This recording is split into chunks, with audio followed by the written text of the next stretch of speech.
I still remember the exact second my fork hovered in the air, frozen. Across the aisle, a woman I didn't know was sliding my first-class meal toward her, as if it had always belonged there. The flight attendant's polite smile disappeared instantly, and the cabin went eerily silent. That's when it hit me. This wasn't a simple mix-up. This was going to get ugly fast. I was flying long haul for the very first time. A rare treat I'd saved up for months to afford. First class felt almost unreal. The wide, reclining seat, the soft ambient lighting, the calm that made the air itself seem slower. I had boarded early, stowed my bag carefully, and tried not to look like I didn't belong. Across the aisle sat a woman who looked like she was born annoyed. Perfectly styled hair, flashy jewelry, the posture of someone perpetually unimpressed by the world. I noticed her, but I didn't pay much attention. That was my first mistake. When meal service started, the flight attendant came by, confirmed my selection by name, and placed the tray gently in front of me. It looked perfect. I remember thinking, this is it. Finally, I reached for my utensils, glanced down to adjust my napkin, and that's when I saw her move. The woman across from me leaned over the aisle divider in one smooth motion and yanked my tray toward herself. At first, my brain refused to process it. She must be confused, right? Surely she thought it was hers. But then she peeled back the foil, sniffed the food, and smiled. Not embarrassed, not apologetic. Smug, satisfied, as if she'd just won some personal battle. I cleared my throat, preparing to speak politely, carefully, and that's when she cut me off. "Oh, finally," she said loudly. "Took them long enough." The flight attendant froze mid-step. You could feel the cabin temperature drop a few degrees. The attendant glanced at my tray, then at me, then back at the woman. "Ma'am," she said carefully, "that meal was served to this passenger." The woman didn't even look up. She took a deliberate bite. "Obviously," she said, chewing slowly. "It's closer to him, so it must be his." My face heated, part shock, part disbelief. I was trained to avoid conflict, but the sheer entitlement in her tone made my stomach knot. The attendant shot me a look that begged patience. Then the woman finally lifted her eyes to mine. "You don't mind, do you? I need the high-protein option. Economy food upsets my stomach." That's when I understood. She wasn't confused. She knew exactly what she was doing. Other passengers were pretending not to watch, but you could feel the attention. She leaned back, completely relaxed, as if she had already won, and I was the unreasonable one for simply existing. The attendant's voice firmed. "Ma'am, you are an economy. This is a first-class meal assigned to him." The woman sighed dramatically and rolled her eyes. "So what? It's just food." People make such a big deal over nothing. A tight knot formed in my chest. This was supposed to be a quiet, personal joy, a small victory for me. And now I was powerless while a stranger ate my meal and dismissed my presence entirely. I hesitated, unsure whether to speak. The woman noticed my silence. She always noticed.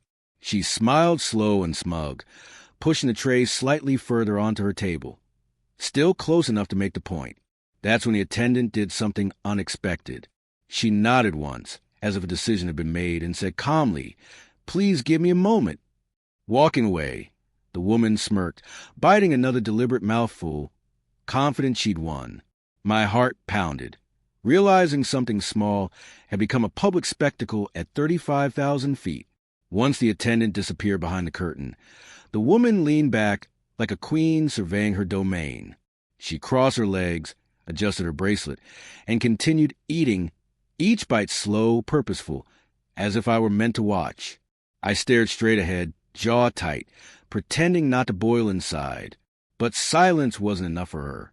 "You know," she said casually without looking, "people like you always overreact about upgrades. Be grateful you even got to sit here." Sweet words, sharp intent. I finally spoke. "That's my meal." Quiet but firm. She laughed, sharp and dismissive. "You'll survive," she said. "First class always has extras." She waved her fork dismissively, as if airline rules bent to her convenience. A man 2 rows ahead shifted nervously. Another passenger cleared their throat. No one intervened. And somehow, that made it worse. Minutes stretched. She finished the main course and began moving the tray just slightly, keeping it close enough to taunt me. I watched her push the empty tray forward, licking sauce off her fingers. "Problem solved," she said smugly. Just then, the flight attendant returned. But she wasn't alone. Behind her stood the lead purser, posture straight, expression unreadable. The cabin instantly hushed. "Ma'am," the purser said, calm but authoritative, "we need to address what just happened." The woman's confident smile faltered for a heartbeat, then snapped back into place. Finally, she said, "I was wondering when someone competent would show up." She gestured toward me. "Your passenger's being very aggressive over a simple misunderstanding." The purser turned to me. "Sir, can you explain what occurred?" I gave a concise, factual account, resisting the urge to vent. Meanwhile, the woman shook her head, scoffing under her breath. "Unbelievable," she muttered. "So sensitive." When I finished, the purser faced her. "Ma'am, you are seated in economy. You knowingly took a first-class meal not assigned to you." Her face hardened instantly. "I paid for this flight, too," she snapped, "and I have dietary needs. Are you discriminating against me now?" The word discriminating hung in the air like a challenge. The purser didn't flinch. "We can accommodate dietary needs in your cabin," she said evenly, "but taking another passenger's meal is not acceptable." The woman crossed her arms, leaning forward. "Then fix it," she demanded. "Bring me another one." The purser paused. "We can't do that." The woman's eyes widened. "Excuse me. First-class meals are limited and pre-assigned. You've already eaten this one. We won't be replacing it." For the first time, uncertainty flickered across her face. "So what? I just starve?" she asked loudly, drawing glances. The purser nodded toward the aisle. "We'll bring you a meal from your cabin. Please return the tray." The woman stared at the empty plate, then at me, then back at the purser. "This is ridiculous," she said. "I want compensation." The purser remained calm. "We can discuss that after landing. For now, please comply." With a dramatic huff, the woman shoved the tray back. The attendant accepted it carefully, like evidence. As they walked away, she leaned toward me and hissed, "You didn't have to make such a scene." My hands were shaking, not from fear, but adrenaline. I still hadn't eaten, but I sensed the storm wasn't over. From the corner of my eye, I saw the attendant return, this time carrying a small uncovered tray. She stopped beside the woman first. On it sat a plain, cold economy meal, congealed pasta and a sealed plastic roll. "This is what we have available," she said. The woman stared, stunned, before slowly lifting her eyes. That look told me the real drama was just starting. She didn't yell immediately. Strange. She just stared at the cold tray, fork poised, lips pressed in. For a moment, I almost felt pity. Almost. Then she pushed it away like it personally offended her. "You expect me to eat this?" she said, voice trembling, not with sadness, but barely contained rage. "This is inhumane." The purser met her gaze calmly. "It's the meal available in your cabin, ma'am." And that's when she snapped. "You did this on purpose," she barked, pointing at me. Heads turned again. The cabin seemed to shrink. My heart raced, but I stayed quiet. The purser's voice remained steady. "Ma'am, your behavior caused this situation." The woman laughed, sharp and glassy-eyed.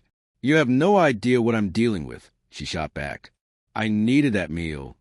Her voice cracked on needed. And for a moment, something real peeked through the entitlement. The purser paused. "Then explain," she said gently. "Taking food from another passenger isn't the answer." For a long moment, she said nothing. Then, as if the air had leaked out of her, she slumped back. "I haven't eaten in 2 days," she muttered. The cabin went still. "I'm flying to see my sister," she added quietly. "She's in the hospital. Last chance." Her jaw tightened. "I hadn't planned this trip either. I just want a meal that wouldn't make me sick." No one spoke. Slowly, the purser nodded. "I'm sorry about your sister," she said. But that doesn't justify what you did. The woman wiped at her eyes, then straightened, pride snapping back into place. So what? I'm punished now, she asked. No, the purser said, but there are consequences. She turned to me. Sir, I owe you an apology and a solution. Minutes later, the attendant returned with a tray for me. Not my original meal, but something fresh, hot, and paired with a handwritten note apologizing for the inconvenience, plus a voucher tucked beneath it. I stared, stunned. The purser leaned in. We can't undo what happened, she said softly, but we can make it right. Across the aisle, the woman poked at her cold pasta, appetite gone. She wouldn't meet my gaze. As the plane hummed along, I realized her real hunger wasn't food. It was control, something she had lost long before boarding. When we landed, she stood quickly, avoiding everyone's eyes. As she passed me, she paused. I'm sorry, she whispered, barely audible.